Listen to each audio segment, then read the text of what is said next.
Na siya, lumapad ng gusto, tapos nag-open ng isa.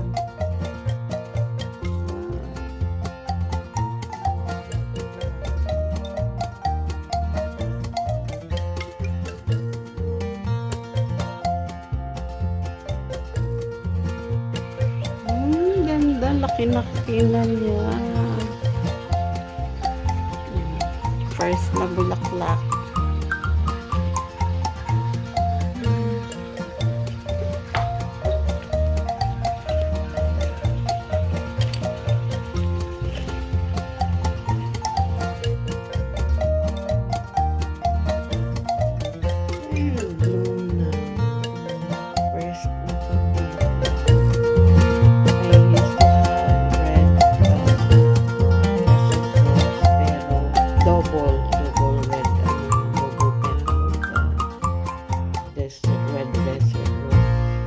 This one is single petal, but look at how large the petals are, and the color is beautiful.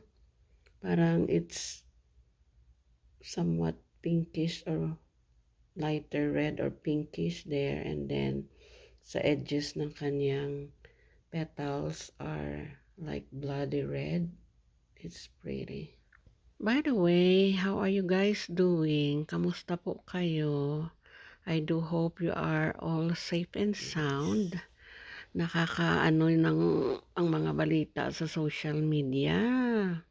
Kakawindang. Marami talaga yung hindi kinakaya yung mental health problem Kaya, oh my God, kapit lang po tayo.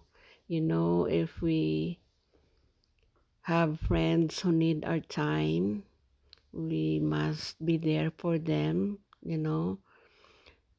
just spend time with them and try to listen to what they're going to say, because simple gesture like that can save life. Kaya wag po tayo magdamot ng ating time at magpangamusta sa ating mga mahal sa buhay at kahit sa mga taong nasa paligid natin, kahit hindi natin kamag-anak, At pag tayo po ay mayroong ding dinadala na mabigat, don't be afraid and don't be shy to speak up, Pwede po tayong humingi ng advice at ng pag-usapan.